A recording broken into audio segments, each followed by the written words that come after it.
मत्ता 5 पहाड़ी उपदेश। जब यीशु ने भीड़ को देखा तो वे पहाड़ पर चले गए और बैठ गए। उनके शिष्य उनके पास आए और उन्होंने उन्हें सिखाना शुरू किया। उन्होंने कहा, धन्य हैं वे जो आत्मा में दीन हैं, क्योंकि स्वर्ग का राज्य उन्हीं का है। धन्य हैं वे जो शोक करते हैं, क्योंकि वे शांति पाएंगे। धन्य हैं वे जो नम्र हैं, क्योंकि वे पृथ्वी के वारिस होंगे। धन्य हैं वे जो धार्मिकता के भूखे और प्यासे हैं, क्योंकि वे तृप्त होंगे। धन्य हैं वे जो दयालु हैं, क्योंकि उन पर दया की जाएगी। धन्य हैं वे जिनका मन शुद्ध है, क्योंकि वे परमेश्वर को देखेंगे। धन्य हैं वे जो मेल कराते हैं, क्योंकि वे परमेश्वर के पुत्र कहलाएंगे।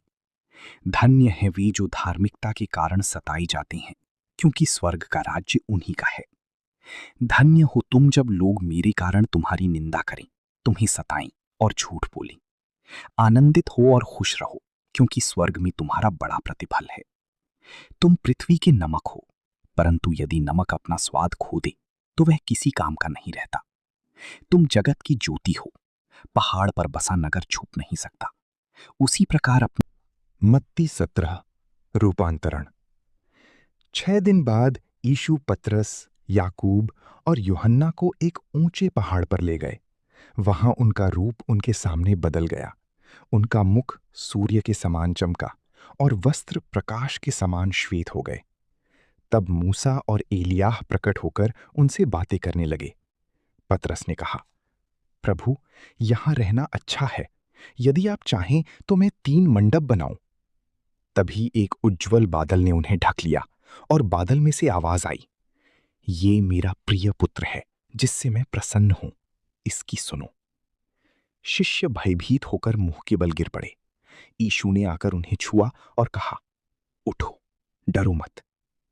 जब उन्होंने आंखें उठाईं तो केवल यीशु दिखे।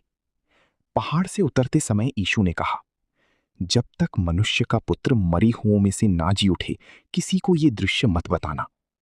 शिष्यों ने पूछा, एलियाह पहले क्यों आएगा? यीशु ने कहा, एलियाह आ चुका है, परंतु लोगों ने उसे नहीं पहचाना। तब शिष्य समझे कि वे यूहन्ना बपतिस्मा देने वाले की बात कर रहे थे। भीड़ के पास आने पर एक व्यक्ति ने घुटने टेककर कहा, प्रभु, मेरे पुत्र पर दया करो, उसे मिर्गी आती है। यीशु ने दुष्टात्मा को डांटा और वो उसी क्षण चंगा हो गया। शिष्यों ने पूछा, हम उसे क्यों नहीं निकाल सके? यीशु ने कहा, तुम्हारे अविश्वास के कारण। यदि तुम्हारे पास राई के दाने जितना भी विश्वास हो तो तुम पहाड़ से कहोगे, यहां से वहां चला जा, और वो चला जाएगा। मत्ती 11। यूहन्ना ने जेल से अपने शिष्यों को यीशु के पास भेजकर पूछा, क्या आप ही वो हैं जो आने वाले थे? यीशु ने कहा, जो सुनते और देखते हो वो यूहन्ना को बताओ। अंधे देखते हैं, लंगड़े चलते हैं, कोढ़ी शुद्ध होते हैं, बहरे सुनते हैं, मुर्दे जिलाए जाते हैं। यूहन्ना के बारे में यीशु ने कहा, जन्म लेने वालों में यूहन्ना से बड़ा कोई नहीं उठा, परंतु स्वर्ग के राज्य में जो सबसे छोटा है वो भी उससे बड़ा है। हे सब परिश्रम करने वालों और बोझ से दबे लोगों, मेरे पास आओ, मैं तुम्हें विश्राम दूंगा। मेरा जुआ सहज और मेरा बोझ हल्का है। मत्ती 13 दृष्टांत। यीशु झील के किनारे बैठे और नाव पर चढ़कर लोगों को दृष्टांत सुनाने लगे। बोने वाले का दृष्टांत। एक बोने वाला बीज बोने निकला। कुछ बीज रास्ते पर गिरे, चिड़ियां खा गईं। कुछ पथरीली जमीन पर जल्दी उगे, पर जड़ नहीं पकड़ी और सूख गए। कुछ कांटों में गिरे, दब गए। परंतु कुछ अच्छी भूमि पर गिरे और 100 गुना, 60 गुना, 30 गुना फल लाए।